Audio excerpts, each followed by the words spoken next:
Qonun ustuvor bo'lgan adolatli jamiyatgina yuksalishga yuz tutadi. Assalomu alaykum.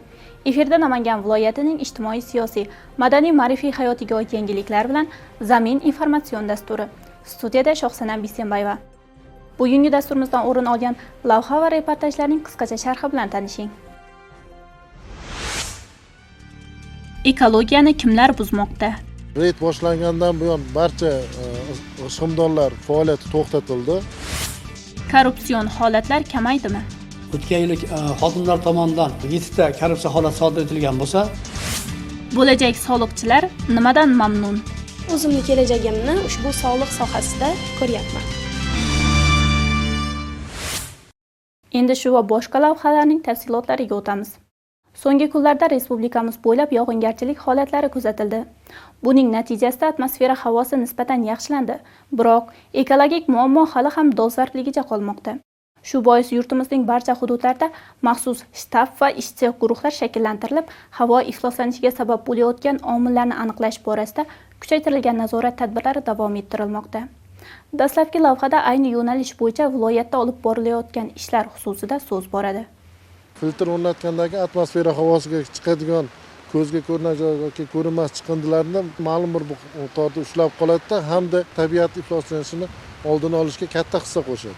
Ekologiya va iqlim o'zgarishi milliy qo'mitasi Namangan viloyati bosh boshqarmasi va kuch tuzilmalari bilan hamkorlikda viloyatning shahar va tumanlarida havo ifloslanishini kamaytirish borasida tunu kun nazorat tadbirlari o'tkazib kelinmoqda. Xususan, Uch tumanidagi korxonalar faoliyati xodimlar tomonidan tegishli tartibda o'rganilib, zaruriy tushunchalar berildi. Atmosfera havosiga zarar keltirayotgan g'isht ishlab chiqaruvchi tadbirkorlarning faoliyati esa qonun asosida to'xtatildi. Tumanda 7 ta xumdon pishiradigan sexlar bor, shundan 5 tasi faoliyat ko'rsatadi. Reyd boshlangandan buyon barcha g'ishimdorlar faoliyati to'xtatildi. Aholiga yaqin bo'lgan g'ishimdorlar faoliyati butunlay to'xtatildi va ularga boshqa faoliyat turiga o'tib, ish faoliyatini davom ettirish tavsiya berildi. Uch tumani ekologiyalar kelib, ogohlantirib berishdi. Biz o'shani nima qilib, ish faoliyatimizni to'xtatdik. 2026-yildan filtrlarni o'rnatib, yana yilga chiroyli qilib ishlaymiz, xudo xolasa. Tumandagi 14 ta issiqxonalarning holati ham tegishli tartibda o'rganildi. Reyd davomida ulardan bittasi isitish pechidan belgilangan talablarga amal qilmagan holda foydalanayotgani ma'lum bo'ldi. Hosilni yig'ib olmagan, biroq dud bo'roniga me'yoriy chang gaz tozalash uskunasini o'rnatmagan tadbirkorga 15 kun shartli muddat berildi. Dalolatnoma rasmiylashtirilib, tushuntirish ishlari olib borildi. Biz bez filtr ishlatayotgan ekanmiz, kato'limizni. Bu mahsulotimizni bir haftada uzamiz. Shundan keyin xudo xolasa buni o'chirib turib, dud bo'ronlarni o'rnatib, filtrlarni o'rnatib, yana yangitdan ish faoliyat boshlaymiz. Shu kunga qadar maxsus ishchi guruh tomonidan viloyat miqyosida 71 ta issiqxona, korxona va muassasalar ekologik mezonlar asosida o'rganildi. Atmosfera havosiga chiqarilayotgan zararli moddalar miqdori yuqori bo'lgan 11 ta issiqxona va korxonalar faoliyati to'xtatildi. Bu kabi nazorat tadbirlari viloyatning barcha tumanlarida davom ettirilmoqda. Korrupsiya adolat mezonlariga jiddiy rahna soluvchi illatdir. Hududiy elektr tarmoqlari aksionerlik jamiyati Namangan hududiy filialida ham ayni holatlarni oldini olish borasida yil davomida kompleks choralar ko'rilmoqda. Profilaktik tadbirlar kuchaytirilib, xodimlar o'rtasida halollik tamoyillarini targ'ib etish bo'yicha keng ko'lamli ishlar amalga oshirilmoqda. Respublikamiz bo'yicha korrupsiyaga qarshi kurashish kuni. Korrupsiyaga qarshi kurash o'zligini anglashga intilayotgan har qanday jamiyatning eng asosiy vazifalaridan biridir. Shu bois ham yurtimizda ushbu illatga qarshi keng qamrovli ishlar olib borilmoqda. Hududiy elektr tarmoqlari aksionerlik jamiyati Namangan hududiy filiali binosida korxona ishchi xizmatchilari ishtirokida aynan shu mavzuda ochiq muloqot o'tkazildi. Muhokamalarda shaffoflik va hisobdorlikni ta'minlash orqali jamiyatda korrupsiyaga murosasiz munosabatni kuchaytirish zarurligi, bu borada jamoatchilik nazorati va ochiqlik tamoyillarining ahamiyati alohida ta'kidlandi.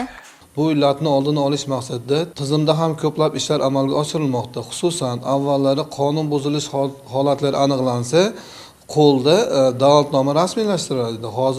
Hozirgi kunda kelib har bir xodimga planshet berilgan.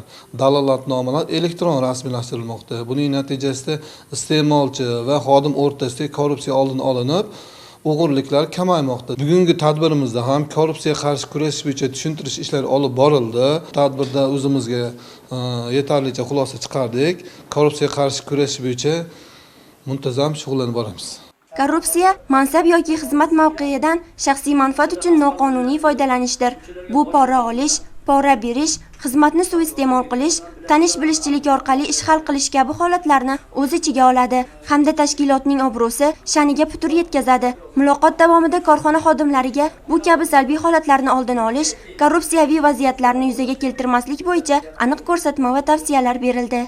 O'tgan yillarga nisbatan bu yil mana nisbatan korrupsiya holatlarining kamayishiga erishib kelmoqdamiz. O'tgan yil xodimlar tomonidan 7 ta korrupsiya holati sodir etilgan bo'lsa, tadbir jarayonida ushlanib, bu yil 5 ta korrupsiya holati bilan tadbir jarayonida ushlangan xodimlar bo'ldi.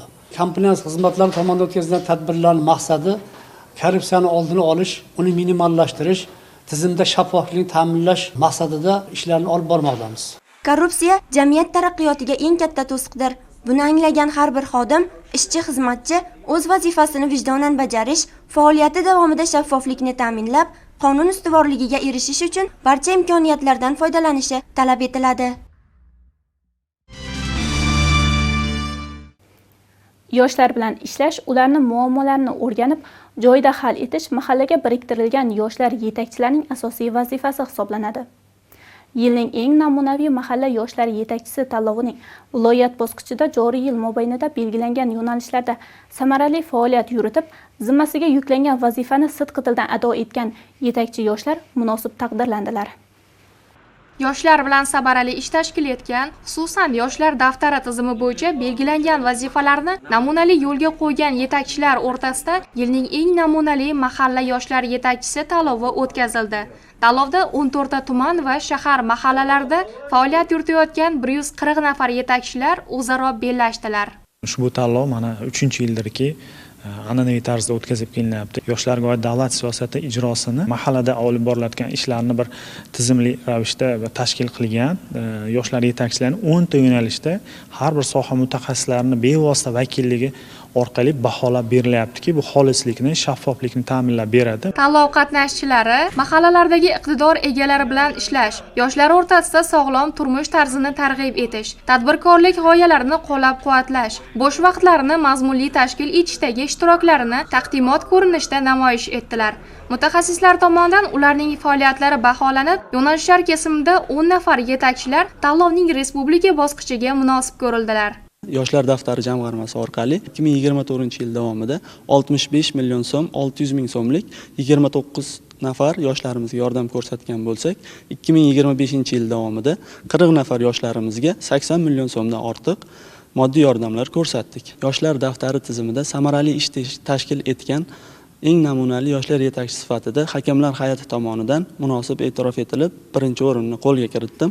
Kelgusida ushbu ko'rik tanlovning respublika bosqichida viloyatimiz sha'nini munosib himoya qilib, albatta birinchi o'rin bilan qaytamiz degan umiddaman. Tadbir yakunida g'olib va sovrindorlar diplom va esdalik sovg'alari bilan taqdirlandilar. Bu kabi tanlovlar mahallalardagi yoshlar yetakchilarining yil davomidagi faoliyatlarini sarhisob qilish, ular o'rtasida sog'lom raqobat muhitini yaratish hamda eng faollarini rag'batlantirishda muhim o'rin tutadi. Davlat ishchi xizmatchi xodimlariga maosh to'lanmaydi. Keksalar pensiya olmaydi. Nogironligi bo'lgan shaxslar nafaqasiz qoladi. Agar soliqlar doimiy va o'z vaqtida to'lanmasa, soliq tizimi mamlakat iqtisodiyotining asosiy tayanchlaridan biri hisoblanadi. Viloyat soliq boshqarmasi binosida bo'lajak soha kadrlarini ayni yo'nalishda amalga oshirilayotgan ishlar, yangiliklar va o'zgarishlardan xabardor etish, nazariyalarni amaliyot bilan bog'lashga ko'maklashish maqsadida ochiq eshiklar kuni tashkil etildi. Soliq davlat budjetini shakllantiruvchi eng muhim manbalardan biri bo'lib, jamiyat taraqqiyoti va iqtisodiy barqarorlikning asosi hisoblanadi. Shu bois ham har bir fuqaro soliq ma'murchiligi va uning amaliyotda qo'llanishi bo'yicha dastlabki tushunchalarga ega bo'lishi kerak. Namangan viloyati soliq boshqarmasida tashkil etilgan navbatdagi ochiq eshiklar kuni ham ayni shu mavzuda bo'ldi. Tadbirda soliq sohasida olib borilayotgan islohotlar, ochiqlik va shaffoflikni ta'minlash borasida amalga oshirilayotgan ishlar xususida talaba yoshlarga tushunchalar berildi. Ularga tenglashtirilgan xodimlar bor. Ularga nisbatan yer mulkdan imtiyoz beradi. Soliq siyosatining asosiy tamoyillari hamda uning turlari, soliq to'lovchilarning huquq majburiyatlari, elektron xizmatlardan foydalanish yo'riqnomasi, ishga joylashish tartibi va faoliyat yo'nalishlari yuzasidan yoshlarni qiziqtirgan barcha savollarga soha mutaxassislari batafsil javob berdilar. Biz doim universitetda ustozlardan nazariy bilimlarni olganmiz. Bu tadbirga kelib, bu yerdagi mutaxassislardan amaliyotdagi o'zgarishlar, O'zbekistondagi soliq tizimidagi yangiliklarni o'rgandik. Tanishuv jarayonida shuni guvohi bo'ldikki, bu yerda erkak soliqchilar bilan birga ayol soliqchilar ham baravar ishlashayotganligini ko'rib, soliq tizimiga qiziqishim yanada ortdi va o'zimni kelajagimni ushbu soliq sohasida ko'ryapman. Tadbir yakunida yoshlar bilimlarini mustahkamlash maqsadida amaliy jarayonlarga jalb etildilar.